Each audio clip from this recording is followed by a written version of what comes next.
사사들이 치리하던 때에 그 땅에 흉년이 드니라.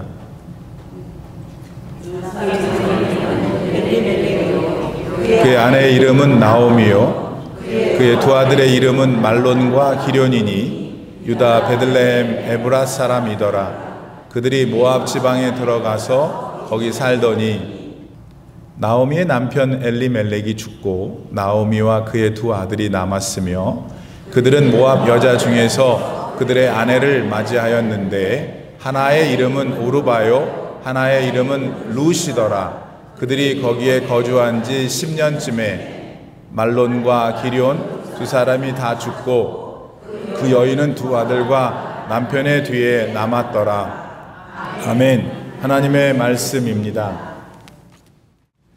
할렐루야. 오늘 본문 말씀을 담고 있는 책은 구약 성경 룻기입니다. 룻이라는 여자의 이름을 따서 책명을 지었죠. 룻은 모압 여자입니다. 이스라엘 사람이 아니에요. 따라서 이방 여인의 이름을 사용해서 성경이 기록된 점은 참 특이합니다. 그러니까 거기에는 뭔가 특별한 의미가 있겠죠. 우리는 앞으로 좀 더 자세하게 이 책이 주는 하나님의 마음을 배우게 될 것입니다. 이 룻기서는 사사기라는 성경책과 사무엘이라는 성경책 사이에 놓여 있습니다.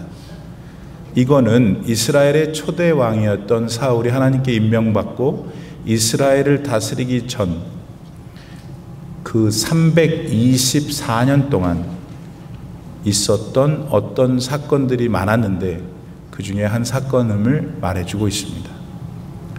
그러면 이 룻기의 배경이 된 시대는 누가 이스라엘을 다스렸을까요? 그거는 본문 1절 말씀 전반부에 나오는 대로 사사들이었습니다. 영어로는 judge라고 되어 있던데요. 사사들은 결정이 필요한 일이 있을 때 그걸 판결했습니다. 하나님께로부터 들은 이야기를 이스라엘 백성들에게 전해주기도 했죠. 여호수아를 통해서 가나안 땅을 정복하게 하시고 각 지파별로 자기 땅을 배분케 하신 하나님은 여호수아가 죽고 난 다음에는 각 지파에서 이 사사를 부르셨습니다. 예를 들면 단 지파 출신인 삼손 아시죠? 또 여장부였던 우리 드보라 사사예요. 에브라임 지파였죠. 이렇게 하나님께서는 각 지파에서 필요한 사람을 부르셔서 이스라엘을 다스리셨습니다. 자, 그런데 사사들이 가나안 땅에 지파별로 자리를 잡고 살아가던 이스라엘 백성들을 다스릴 때 이 이스라엘 백성들은 하나님께 늘 순종했을까요? 그러지 않았을까요? 불행하게도 그러지를 못했습니다. 가나안 땅에 함께 살면서 하나님의 백성으로서의 정체성을 가지고 다른 나라, 다른 민족들한테도 하나님이 어떤 분이신지를 나타내라고 특별히 하나님께서 마음을 써주셨던 이스라엘 백성들이었죠. 근데 그렇게 마음을 써주신 이스라엘 백성들 적반하장도 유분수죠.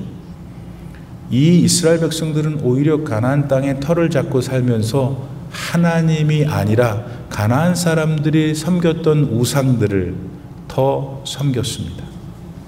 그리고 시간이 갈수록 더 많은 이스라엘 백성들은 하나님이 아니라 본인 자신들만을 위해서 살기 시작했습니다. 이런 당시의 상황을 사사기서 21장 25절은 이렇게 단적으로 묘사합니다.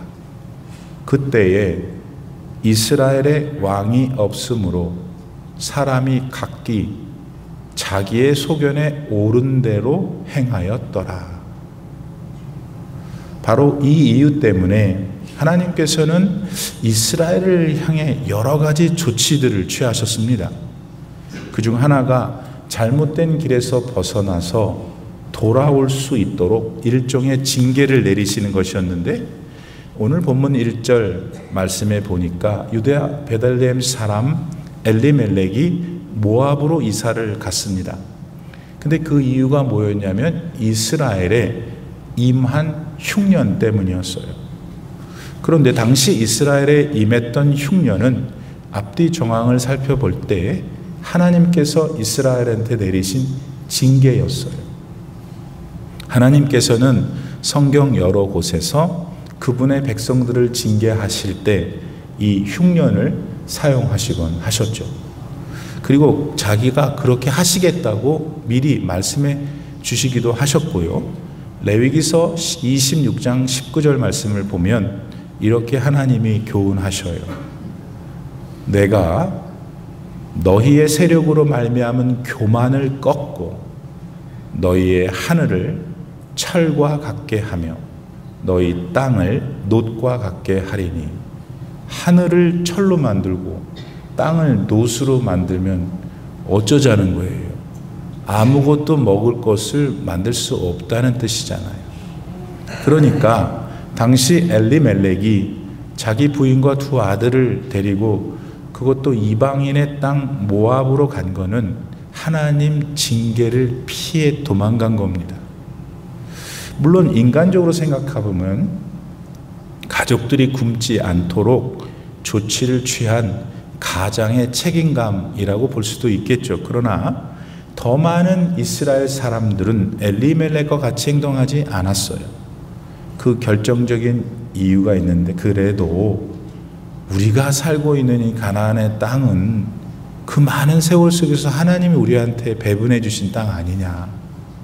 지금 흉년이 왔다고 해도 어떻게 여기를 버리고 이방 땅으로 갈 수 있느냐는 생각 때문이었어요. 따라서 엘리멜렉도 최소한 그런 믿음 없이 이방 땅 모압으로 가는 짓은 하지 않았어야 했죠. 룻기 1장 21절 말씀에 따르면 엘리멜렉은 당시, 즉 모압으로 이주를 결심할 당시 가난한 사람이 아니었어요. 그의 친족 보아스가 그 당시 그 동네의 유력한 지주였다는 것을 볼 때에도 그 사실이 입증이 되죠. 그러면 어째서 엘리멜렉은 이방 땅이었던 모압으로 가는 모험까지 감행했던 것일까요?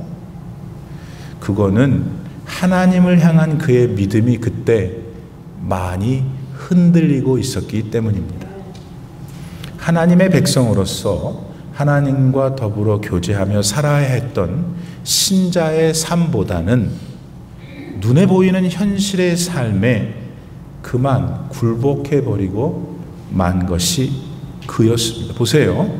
모압으로 건너간 엘리멜렉의 아들들이 부인으로 맞이했다고 한 사람들이 누구예요? 그 모압 여자들이었잖아요. 하나님의 백성들이 아닌 사람을 아내로 맞이하게 한 거죠. 그거는 모압에서 사는 동안 엘리멜렉은 자기 두 아들한테 하나님에 대한 신앙을 가르치지 않았다는 겁니다. 결국 그런 전후 사정을 살펴볼 때 엘리멜렉은 자기 욕망 때문에 이스라엘 땅을 떠나 모압으로 피신했던 거죠. 하나님에 대한 신앙보다는 현실의 필요를 더 선택했던 것입니다. 게다가 자녀들에 대한 신앙 교육보다는 자기 자신과 자기 새끼들이 어떻게 잘 먹고 잘 살 수 있느냐만 생각했어요. 신앙 교육은 없었던 거죠.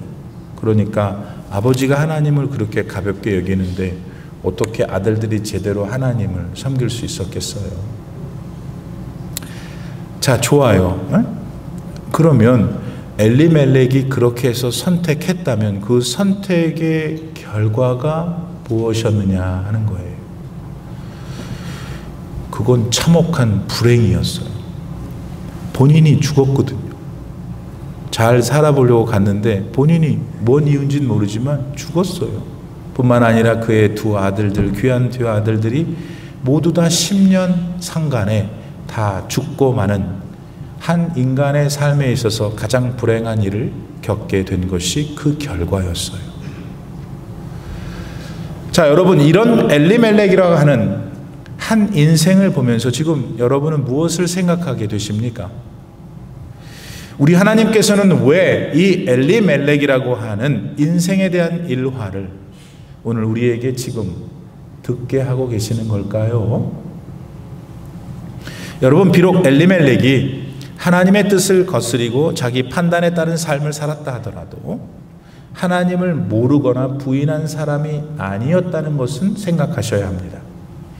엘리멜렉이라는 이름의 뜻이 여호와는 왕이시다 였으므로 엘리멜렉 역시 한때는 하나님을 경외한 경험이 있었다는 것을 말하죠. 그러나 그런 엘리멜렉이 왜 이런 비참한 최후를 맞게 되었을까요? 그 결정적이며 근본적인 이유가 여기 있어요. 그건 엘리멜렉은 모든 것의 주관자 되시는 하나님을 그만 어느 순간부터 놓쳤기 때문입니다. 다시, 모든 것의 주관자 되시는 하나님을 엘리멜렉은 어느 순간부터 놓쳤기 때문입니다. 순간이 언제였는지 우리는 정확히 알 수 없죠. 그러나 분명한 것은 자기 삶의 흉년이라는 어려움이 찾아왔을 때 엘리멜렉은 돈을 더 의지하기 시작했어요. 더 좋은 땅, 가뭄이 없이 평안을 줄 수 있는 모압이라는 이 세상을 더 목말라 했던 거죠. 그런 인생의 순간에 엘리멜렉은 자신을 이 세상에 태어나게 하신 하나님을 생각하지 않았어요. 자신을 이 세상에 태어나게 하신 하나님을 생각하지 않았어요. 자신의 짧은 한 평생을 어떤 모양으로든지 좌지우지하실 수 있는 생명의 근원 되시는 구세주를 그는 포기했던 겁니다. 달리 말해서 엘리멜렉은 모압 땅의 기름짐이 자기 삶을 보장해 줄 것이라 철석같이 믿었던 거죠. 자신의 삶에 현실적으로 필요했던 돈, 편안함, 그리고 쾌락을 주는 환경이 전부라고 하면서 눈에 보이지 않는 하나님을 그저 부차적인 것으로 생각했던 겁니다. 근데 여러분, 그런 것들이 정말 엘리멜렉의 믿음대로 그렇게 해 주었습니까? 그렇게 해 주었습니까? 사랑하는 여러분, 우리는 이 엘리멜렉을 보면서 그런데 솔직히 마음에 좀 망설임이 느껴질 수 있죠. 그건 우리 신자들 역시 엘리멜렉의 상황이 되면은 많은 경우 하나님이 아닌 모압이라는 현실을 선택할 가능성이 적지 않기 때문입니다. 그만큼 우리라는 인생들은 눈에 보이는 것이 눈에 보이지 않는 하나님보다 더 쉽게 안전을 준다고 믿기 때문이죠. 또 돈과 편안함, 그리고 즐길 수 있는 쾌락은요, 정말 없으면 큰일이 날 너무나도 중요한 삶의 필수적인 요소들이기 때문이기도 하고요. 그러기에 많은 신자들의 마음은 하나님과 세상의 눈부신 것들 사이에서 주저함을 경험하게 되는 거예요. 그리고 그 주저함은 믿음의 길을 선택하는 것이 얼마나 힘든 것인지를 동시에 말해주기도 하는 겁니다. 하지만 여러분, 변하지 않고 영원한 것을 선택하는 게 더 지혜로운 거예요. 하나님은, 지금 살아계신 하나님은 변하지 않으세요. 영원하십니다. 이 하나님께서는 지금 우리 영혼 속에 예수님의 영으로 계셔요. 이 성령께서 여러분들로 하여금 하나님을 선택하고 하나님만 의지하게 하는 참 믿음을 주시기를 간절히 소원합니다. 모압을 향해 떠나기 전에 엘리멜렉은 믿음으로 자기가 처했던 흉년을 직면해야 했어요. 힘겨운 일이었겠죠, 물론. 그러나 그 흉년을 통해서 그 본인과 이스라엘 백성들을 살리시고자 했던 하나님의 사랑을 믿고 있었어야 했어요. 결국 징계로 내리셨던 그 흉년을 하나님께서는 중단 없이 계속 두셨습니까? 아니잖아요. 룻기 1장 6절 말씀에 보면 얼마 후에 하나님은 그 흉년을 멈추게 하시고 유대 땅에 풍년을 허락하시는 것을 볼 수 있어요. 엘리멜렉이 그러니까 조금만 더 믿음으로 인내하고 살았다면 그는 하나님의 회복의 은혜를 풍성히 누렸을 거예요. 근데 조급하게 그 징계를 피하고자 도망갔잖아요. 그래서 어떻게 됐어요? 아니, 배고픔을 달래러 갔는데 영원히 밥을 못 먹게 됐잖아요. 잘 들으세요. 배고픔을 달래보려고 갔는데 영원히 밥을 못 먹게 됐어. 자기만 그러면 좋지. 자기 두 아들도 죽어버리잖아요. 왜냐하면 엘리멜렉은 자기 힘으로 자기를 살리려고 했기 때문이에요. 근데 그거는 자기 죽음을 더 빨리 오게 한 일밖에는 안 되었잖아요. 요즘 여러분은 그렇다면 어떻게 믿음 생활을 하시고 계셔요? 혹시 여러분의 삶에도 흉년과 같은 어려움이 찾아와 있습니까? 제가 다 알 수는 없지만 그 인생의 어려움으로 지금 얼마나 힘이 겨우세요. 모쪼록 그 고통과 어려움이 여러분의 삶 속에서 하나님 은혜로 속히 지워질 수 있기를 축복합니다. 그런데 말입니다. 인생의 그 어떤 어려움도 여러분 하나님이 손대시면 아무것도 아니에요. 사방이 막혀서 옴짝달싹도 할 수 없는 상황이라도 하나님께 아무것도 아니에요. 왜인 줄 아세요? 우리 하나님은요, 우리가 볼 수 없는, 그래서 우리가 절대로 상상할 수도 없는 그런 빛을 사방이 막혀있는 바로 그 현실 안으로 비춰줄 수 있기 때문이에요. 흉년이 찾아왔을 때 곧 그의 삶의 모든 문들이 닫혀서 그저 캄캄할 때 엘리멜렉은 왜 캄캄한 주변만 보냐고, 캄캄해서 안 보이면 하늘을 봐야지. 그는 하늘을 올려다 봐야 했습니다. 모든 것을 다 하실 수 있는 전능하신 하나님만 주실 수 있는, 살 수 있는 게, 그것을 하늘로부터 소망했어야 했어요. 그러면 그는 죽지 않았을 거예요. 그의 두 아들도 잘 살았을 거예요. 엘리멜렉의 부인 나오미도, 그 집안의 시집온 모압 여인 두 여자도 그렇게 기구한 인생의 상황 속에 빠지지 않았을 거란 말이에요. 그런데 엘리멜렉의 부인이었던 나오미는요, 그의 남편 엘리멜렉과 나중에는 아주 큰 차이를 보여줍니다. 비록 남편 엘리멜렉을 그냥 따라 나섰던 부인 나오미였죠. 당시 문화, 전통에 따르면 남편의 말이 법이었기 때문에 뭐 어떻게 나오미를 살 수가 없었겠어요. 그래도 나오미한테도 믿음이라는 면에서는, 믿음이 없었다는 면에서는 자유로울 수 없었겠죠. 그렇죠? 근데 그럼에도 불구하고 많은 역경 속에서 나오미는 하나님께 회개하며 돌아왔어요. 그 회개가 자기의 불행한 팔자를 고쳐달라는 바람에서 온 것이 아니었을 거예요.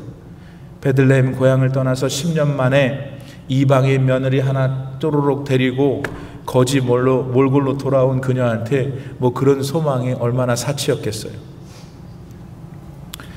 10년 전에 많은 재물을 가지고 떵떵거리며 우리 모압 땅 간다 했던 자신의 모습이 너무나 부끄러웠을 뿐이었죠. 아니나 다를까 엘리멜렉의 부인 나오미가 고향 땅으로 다시 돌아왔는데 남편 없지, 애들 다 죽었지, 어떻게 이상하게 생긴 이방인 여자 며느리 하나를 데리고 왔으니 동네 사람들이 참 말이 많았어요. 그때나 지금이나 말이 많어.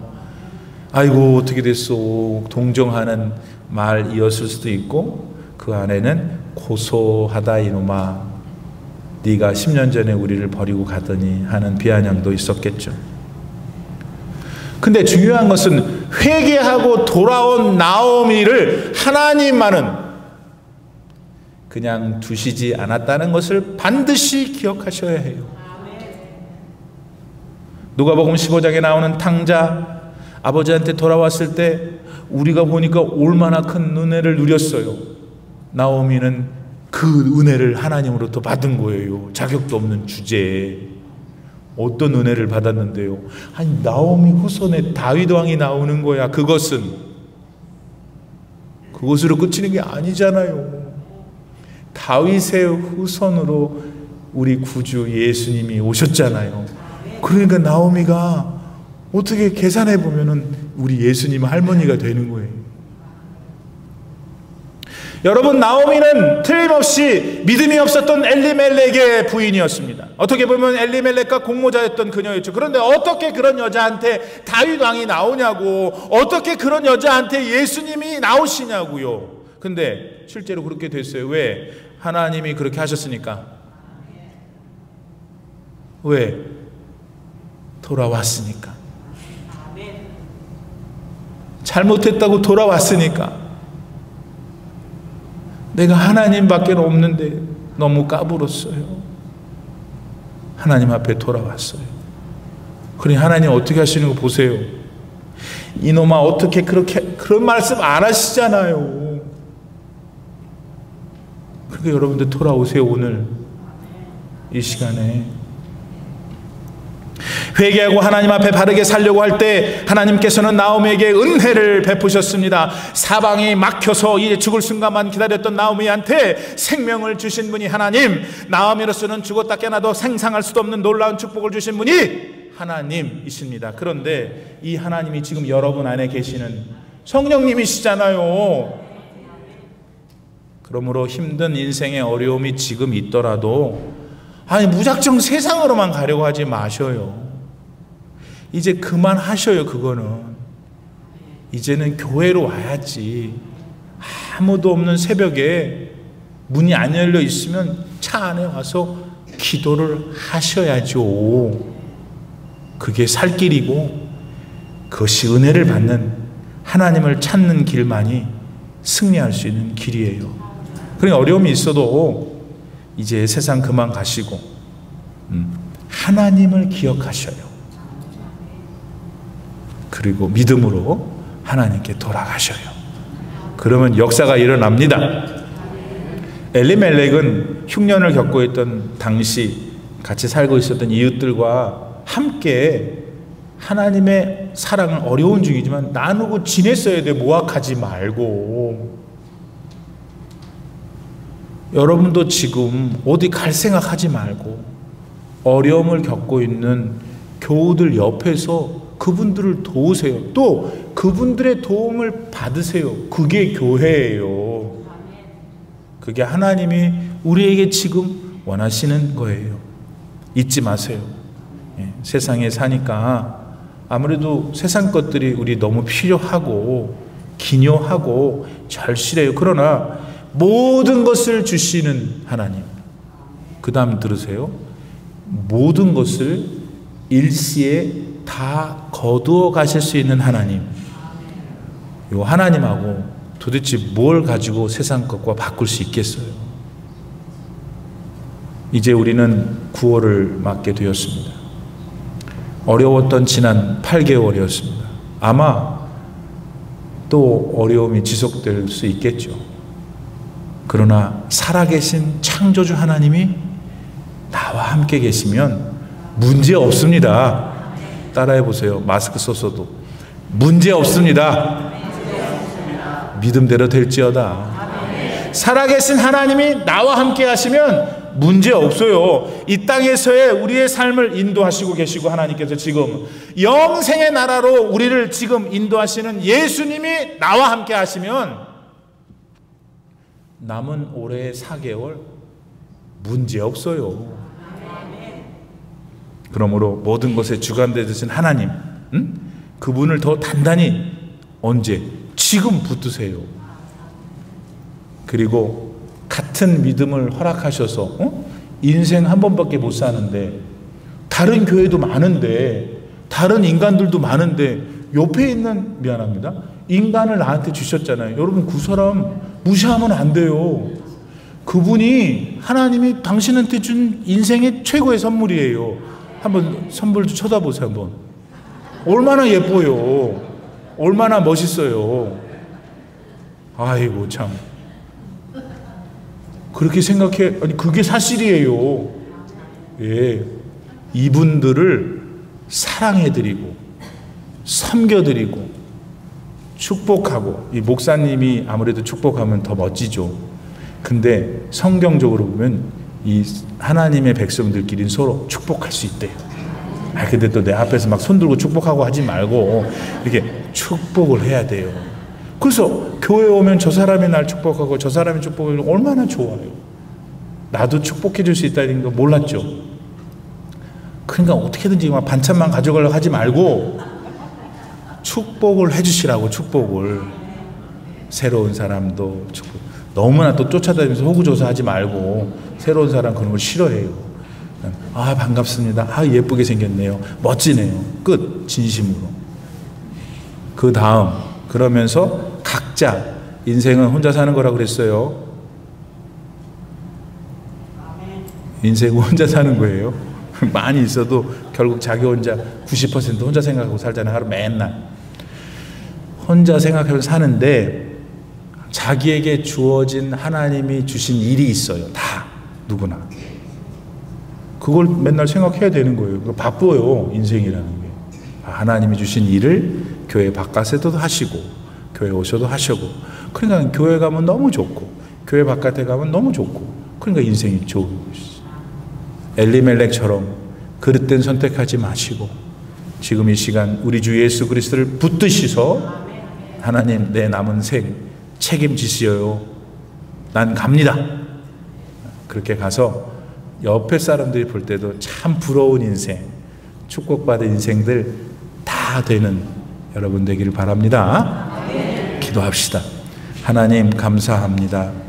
엘리멜렉이 우리가 사람으로 볼 때는 이해가 됩니다마는 그에게 부족했던 것이 나한테도 부족한 것이 아닌가 말씀으로 깨달으며 하나님만을 의지하고 하나님만을 바라보며 사는 결단을 하는 우리들이 되게 하여 주시옵소서. 그럴 때 우리의 남은 여생이 하나님의 축복받는 놀라운 눈부신 인생 되게 하여 주시옵소서. 예수님의 이름으로 기도드립니다. 아멘.